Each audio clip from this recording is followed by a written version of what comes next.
That day, steam curled around us in that tiny bathroom, and I should have pushed her away. But instead, I leaned closer. My heart was pounding, my lips brushing against hers. It was wrong, forbidden, but the second our mouths met, I knew there was no going back. When I think back to that week, it doesn't feel real. Almost like a dream I wasn't supposed to have, one I shouldn't even admit out loud. But it happened. Every second of it, from the glances across the room to the moment I found myself trembling in the shower with her, unable to resist. She wasn't just anyone. She was someone I'd grown up knowing, someone my parents trusted with ease. To them, she was practically family, a longtime friend they'd laughed with, confided in, invited into our lives without hesitation.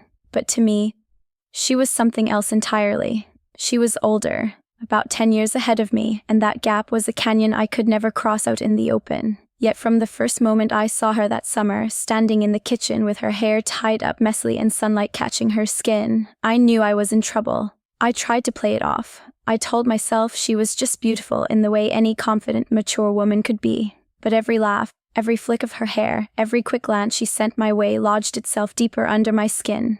That week, my parents and I were staying at their place, as we often did during long breaks. Their home always felt welcoming, warm, like an extension of ours. But this time, it felt dangerous, not because of anything they did, but because of the way she made me feel.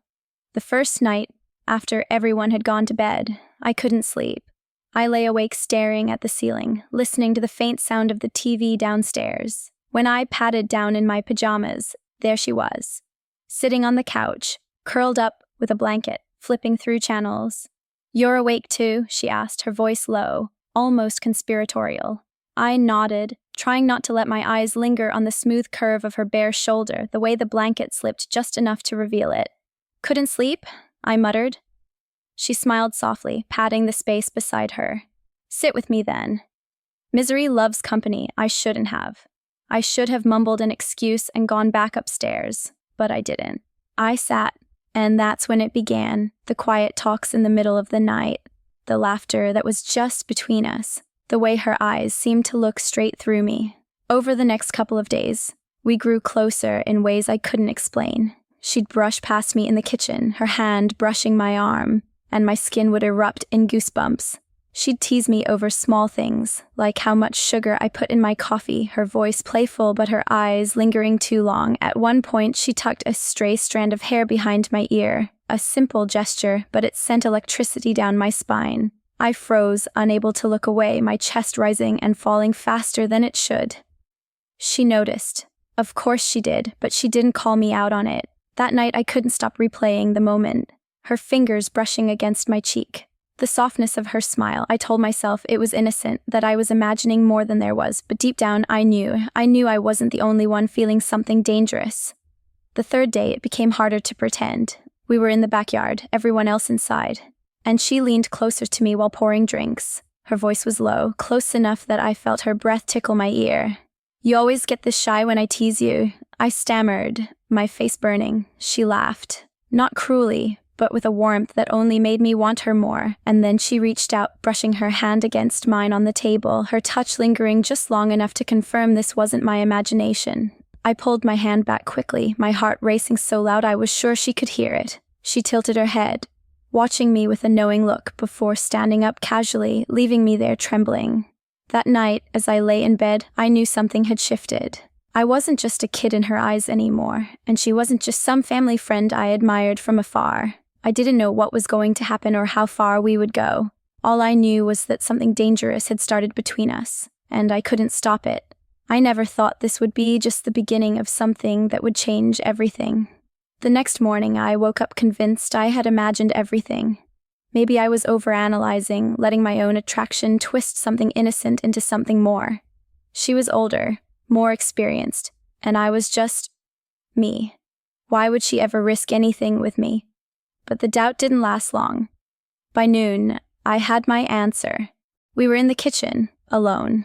My parents were out in the garden with her parents, laughing loudly as they pulled weeds and compared stories from years ago.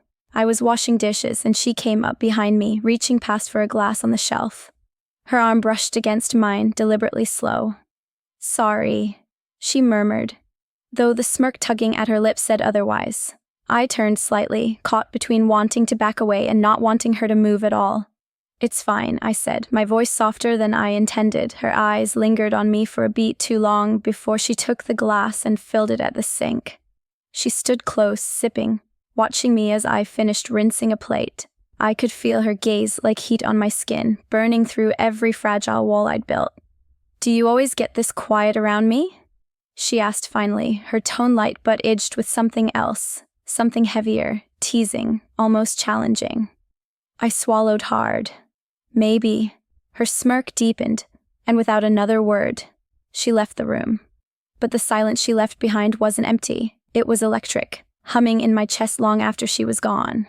That evening, we all sat down for dinner together. The table was full of chatter and laughter, the kind of warm noise that usually made me feel at home.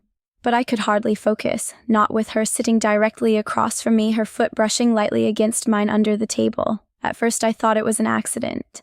But then it happened again, a deliberate nudge. Then a slow press, the curve of her toes sliding against my ankle. I nearly choked on my drink, and she laughed softly at some joke my dad had made, as though nothing unusual was happening. I didn't know what to do. My body screamed at me to pull away, but I couldn't. I stayed still, my pulse racing as her foot traced lazy circles over my skin. It was maddening, the way she could look so calm, joining in on casual conversation while secretly making me burn with every hidden touch. And then, as if to push me further over the edge, her hand brushed mine on the table, light at first, almost accidental, but then her fingers shifted, curling slightly against mine. The moment lasted only seconds before she pulled away to reach for her glass, but those seconds stretched into eternity. I sat there, trying to breathe, pretending to laugh at something my mother said, while my insides twisted into knots. Later that night, I found her in the living room, scrolling lazily through her phone, with the TV murmuring in the background. I stood in the doorway, unsure if I should go in. She looked up, saw me, and smiled. An easy, casual smile, but her eyes glinted with something sharper. "Can't sleep again?" she asked. I shook my head. "No." "Come sit," she said, patting the cushion next to her. I hesitated, but my feet moved anyway. The air felt thick as I sank down beside her, closer than I should have. Her perfume lingered faintly between us, warm and familiar. We didn't talk much. She showed me a silly video on her phone, and I laughed nervously, but my attention wasn't on the screen. It was on her hand, resting on the couch between us. So close, I could almost feel the warmth radiating from her skin. When she stretched, her arm brushed over my shoulders, lingering just a moment too long. I froze, every nerve alive with sensation. She leaned in slightly, her voice soft near my ear. "You know," she murmured, "you make it way too easy to tease you." My breath caught. "Maybe you like it," I whispered, surprising even myself. Her head tilted, her smile dangerous now. "Maybe I do." Silence settled, heavy and charged. I didn't know if she was going to close the gap or if I should. My whole body was on edge, torn between fear of the consequences and the unbearable temptation of giving in. But then, just as quickly, she stood, stretching with a yawn. "We should get some sleep. Big day tomorrow." She left me there, my pulse still hammering, my thoughts spinning.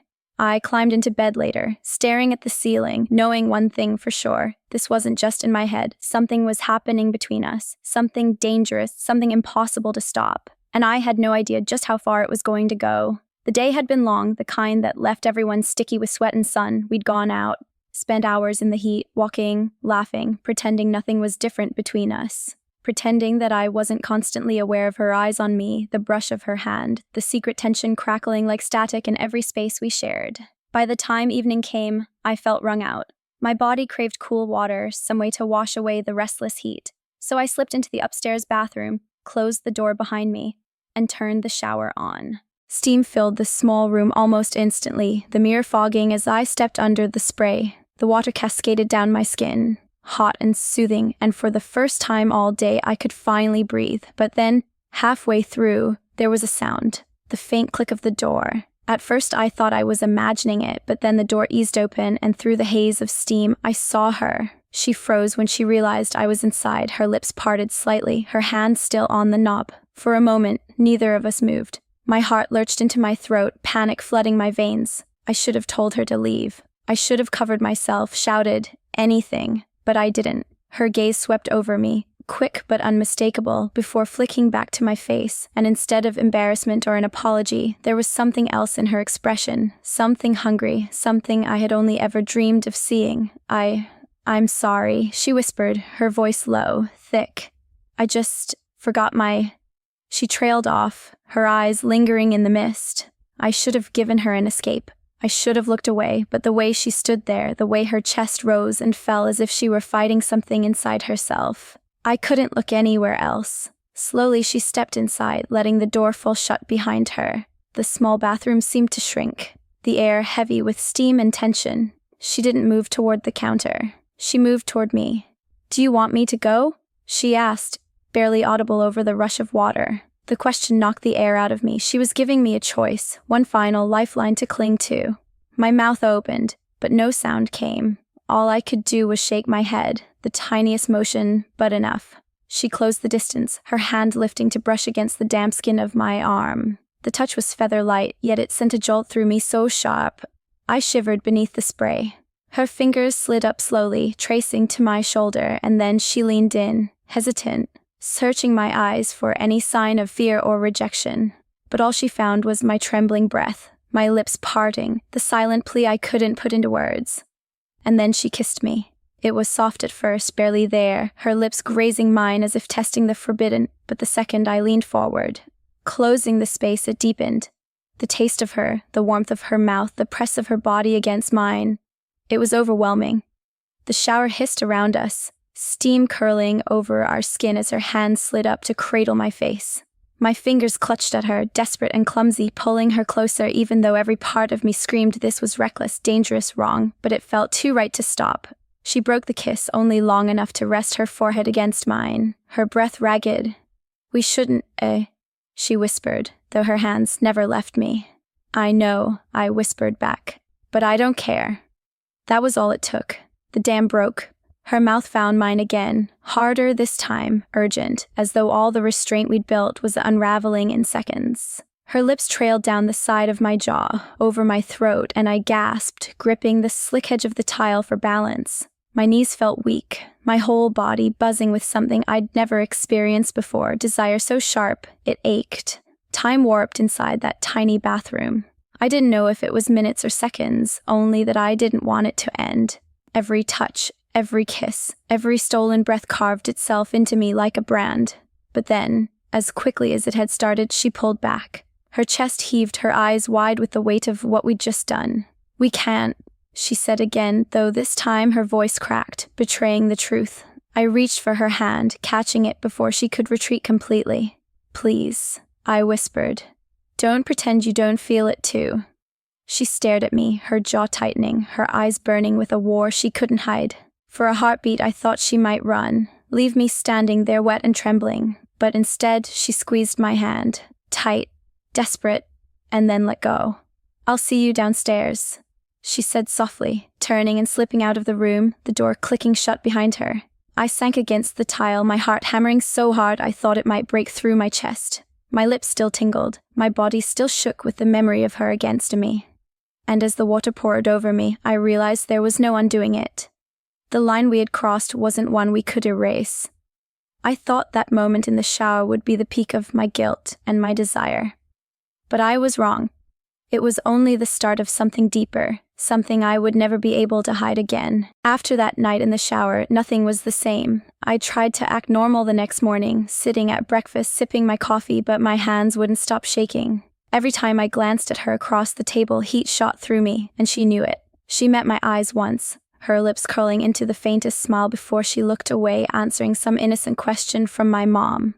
It was like our secret sat between us, silent and burning, invisible to everyone else but impossible to ignore. Later that day, I passed her in the hallway, just a normal moment, except it wasn't. She brushed against me as we crossed, her hand grazing mine, the tiniest touch but deliberate. I stopped breathing. When I glanced back, she was already walking away, but her posture told me everything. Confident, sure, as if she knew I'd be thinking about that touch for hours, and I did. That night, when everyone had gone to bed, I padded quietly down to the kitchen for water. I nearly dropped the glass when I saw her already there, leaning casually against the counter. "Couldn't sleep either?" she asked, her voice low, laced with something dangerous.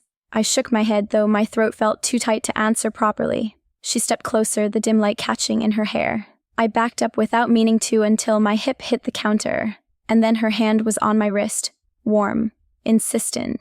"You know this isn't going away, right?" she murmured, her eyes locked on mine. I didn't even try to reply. My answer came in the way I tilted my face up, my lips parting just enough, and she kissed me, deep, unrestrained, nothing like the tentative brush in the shower. It was hunger, the kind of hunger that made me clutch her shirt, dragging her closer, made her lift me slightly onto the counter so she could press between my knees. The refrigerator hummed beside us, the house silent except for the soft sounds of our mouths meeting, our ragged breathing. Every second was a gamble. If anyone came downstairs, they'd see us. But that risk only made it worse, made it addictive. When we finally pulled apart, panting, she rested her forehead against mine. "This is insane," she whispered.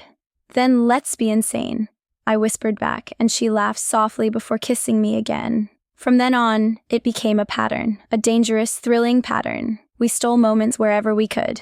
Passing in the hall, she'd brush her hand against my waist, her fingertips leaving sparks on my skin. In the living room, with everyone watching TV, her foot would slide against mine under the blanket. Sometimes in the kitchen, she'd lean in behind me, her lips grazing my ear. She murmured something harmless, but her breath made my knees weak. And at night, when the house was quiet, we found each other. Once in the dark hallway, she pulled me into the shadows, her lips claiming mine so fiercely I nearly cried out. My hands tangled in her hair, her body pressed flush against mine, and every sound, the creak of the stairs, the shift of floorboards, felt like it might give us away, but we didn't stop. We couldn't. It was intoxicating, the way she'd kiss me as though we had all the time in the world, when in reality, we only had minutes. The way she'd cut my face, her thumb brushing my cheek, so tender even as her kiss burned hot. And every time I told myself, this is the last, that I couldn't risk it again. But then she'd look at me, just once, with that same dangerous softness, and I was lost all over again. It wasn't just about stolen kisses anymore, though. Somewhere between the risk and the passion, something else had crept in, something deeper. Because in those quiet moments, when she'd hold me a little longer than necessary, when her smile softened instead of teasing, when her fingertips lingered as if she was memorizing me, I knew this wasn't just lust. And that terrified me more than anything, because I wasn't sure if she felt it too, or if I was falling alone. But then, one night, as she pulled me close under the cover of darkness, her lips trembling against mine, she whispered something I'll never forget. "I don't want to stop." And that was when I knew this wasn't just desire. This was real. I thought the secret touches, the hidden kisses, were everything I could ever want. But I was wrong. They were only leading us towards something even riskier, even more impossible to ignore.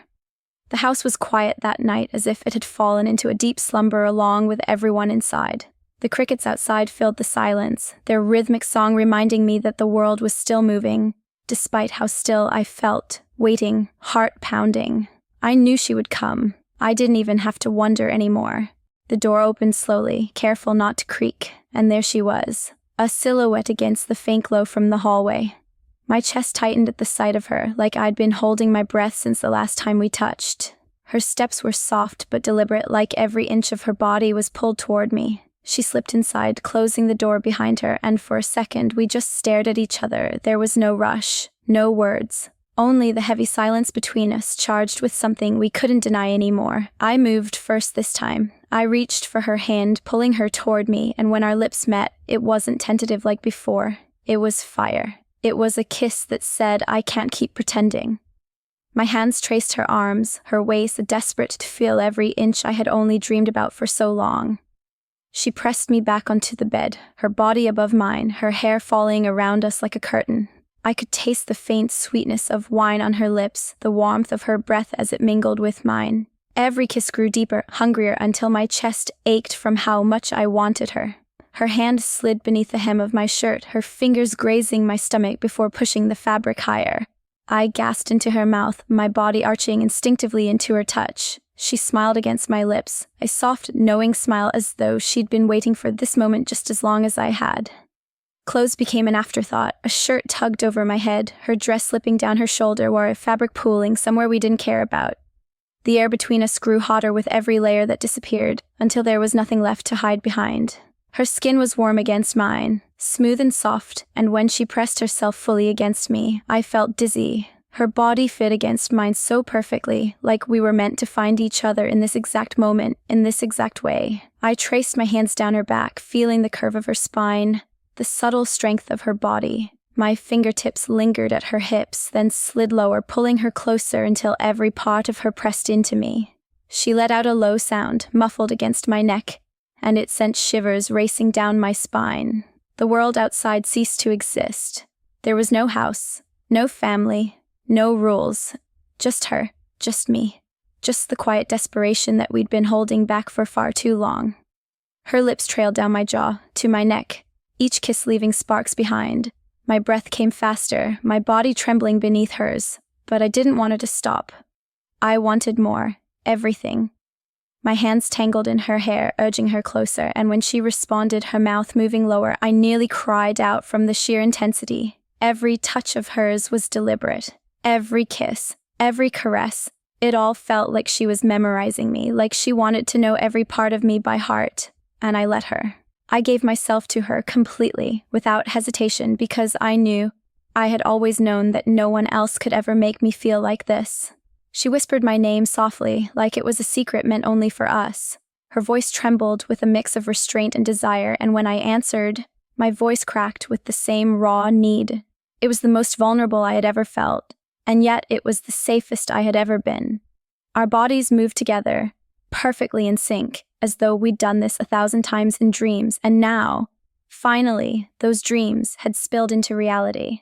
Every kiss deepened, every touch grew bolder, and when release finally came, it wasn't just physical, it was emotional, overwhelming, like I had been broken open and pieced back together all at once. Afterward, we stayed tangled in each other, skin to skin, breathing hard. The silence was no longer heavy with tension, but soft, warm, comforting.